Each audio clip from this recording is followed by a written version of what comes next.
نبی کریم صلی اللہ علیہ وسلم جس دور میں، جس ماحول میں آپ نے دعوت کا آغاز کیا ہے، تمام برائیاں موجود تھیں، لیکن ان برائیوں میں سے سب سے بڑی برائی جس کا آپ نے خاتمے کے لیے چنا ہے اور جس کا انتخاب کیا ہے اللہ کے حکم سے، وہ کیا ہے؟ وہ یہی شرک کا ابطال ہے اور رب ذوالجلال والاکرام کی توحید کا اعلان، جس کا اللہ رب العزت نے سب سے پہلے آپ کو یہ حکم دیا اور یہ فرمایا کہ یا ایھا المدثر قم فانذر وربک فکبر وربک فکبر۔ نبی کریم صلی اللہ علیہ وسلم نے اسی اللہ رب العزت کے حکم پر اللہ رب العزت کی کبریائی، اللہ رب العزت کی عظمت، رب ذوالجلال والاکرام کا مقام اور مرتبہ اور اللہ کی معرفت اور اللہ کی پہچان، یہ اپنی قوم کے سامنے رکھی۔ قتل وہاں تھا، چوری وہاں تھی، ڈاکے وہاں تھے، بدکاری وہاں تھی، شراب وہاں تھی، ظلم و زیادتی کی ہر پہلو، ہر ظلم و زیادتی کا وہاں موجود تھا، لیکن نبی علیہ السلام نے اس کے بارے میں اول وہلہ میں، ابتدائی دعوت میں یہ بات نہیں فرمائی کہ قتل چھوڑ دو۔ آپ انصاف کریں، اگر قتل کے خلاف یا ظلم کے خلاف یا شراب کے خلاف اگر آپ تنظیم سازی کرتے تو بن سکتی تھی تنظیم یا نہیں بن سکتی تھی؟ ہمیشہ انسان اپنا موقف، اپنی فکر لوگوں تک پہنچانے کے لیے پہلے اپنے کچھ ہم نوا تلاش کرتا ہے، اپنے ہم فکر ڈھونڈتا ہے، اپنے ساتھیوں کو اپنے ساتھ ملاتا ہے۔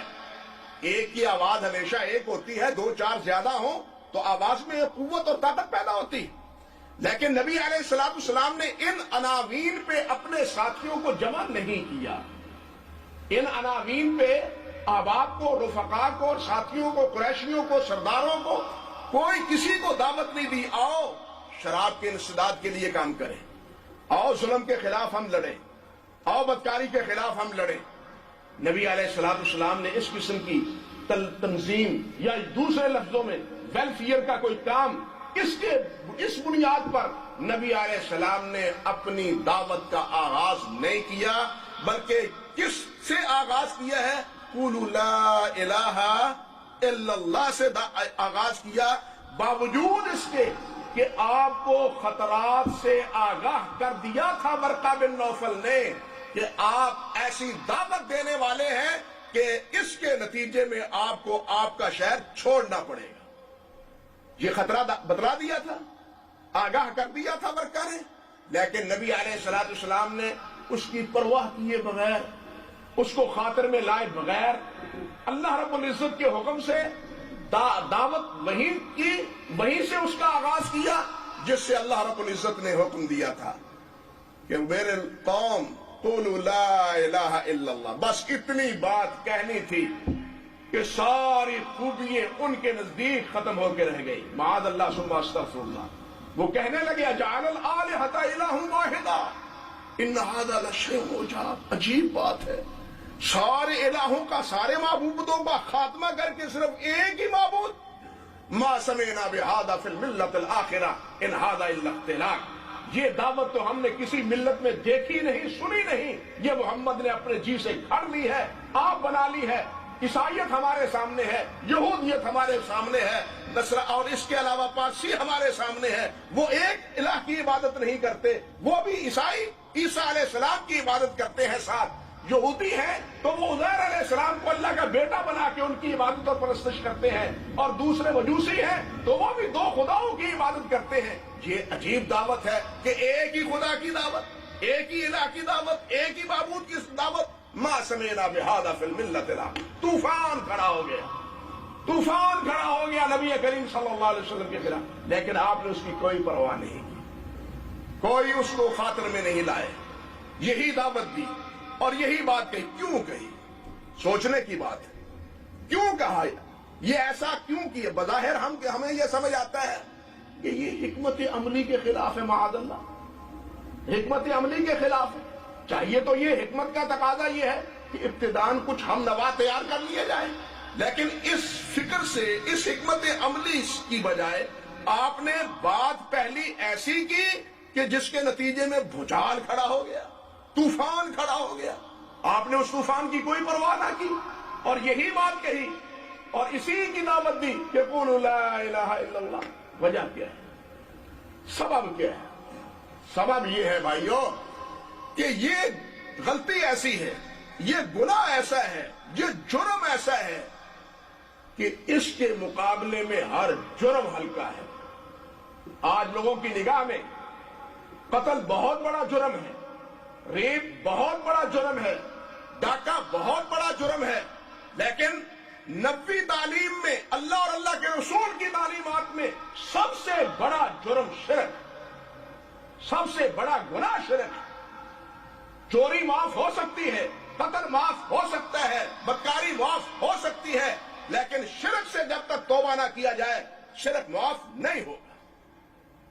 نبی حکیم ہوتا ہے، نبی حکیم ہوتا ہے، صحیح علاج کرتا ہے. آپ سوچیں ایک ٹی بی کا مریض ہو یا ایک آدمی اس کو کینسر کی بیماری ہو.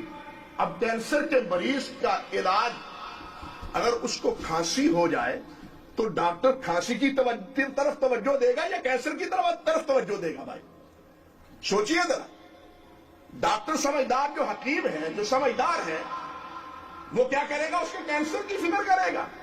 وہ کھانسی خود بخود حل ہو جائے گی، اس کا علاج ہو جائے گا، ختم ہو جائے گی. اگر کینسر ختم ہو گیا اس کا علاج ہو گیا.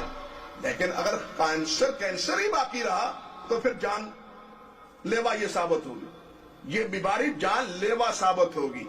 یوں ہی سمجھیے کہ یہ شرک کینسر سے بھی زیادہ مہلک بیماری ہے، جس کے بارے میں رب ذوالجلال والاکرام نے باشگاف الفاظ میں یہ بات متنبع فرما دی کہ ان اللہ لا یغفر ان یشرک بہ ویغفر ما دون ذلک لمن یشاء، کہ اس کے علاوہ، شرک کے علاوہ اللہ ہر گناہ معاف کر دے گا لیکن شرک تو معاف نہیں کرے گا.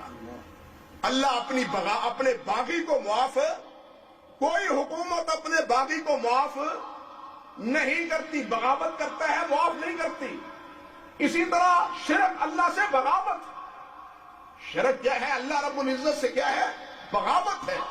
اور اللہ رب العزت نے فرمایا ہر گناہ معاف کروں گا لیکن اپنے باغی کو معاف نہیں کروں گا. آپ یہ دیکھیے میاں بیوی کی ایک زندگی ہے، مثال دیتا ہوں. میاں بیوی کی ایک زندگی ہے، بیوی وفا نہیں کرتی، حکم نہیں مانتی، وقت پہ کھانا تیار نہیں کرتی، خدمت نہیں کرتی. خامد برداشت کر لیتا ہے، برداشت کر لیتا ہے، صبر کر لیتا ہے، لیکن اپنی چارپائی پہ کسی اور کو دیکھنا گوارا کرتا ہے. ایسی عورت کو وہ اپنے گھر میں رکھنا گوارا کرتا ہے. اپنی بیوی کا ہر گناہ اس کی پردہ پوشی کرے گا، اس کے عیوب کو ڈھانکے گا، اس سے درگزر کر لے گا. لیکن اگر وہ اپنی چارپائی پہ کسی اور مرد کو دیکھے گا تو اس بیوی کو چلتا کرے گا، گھر رہنے نہیں دے گا.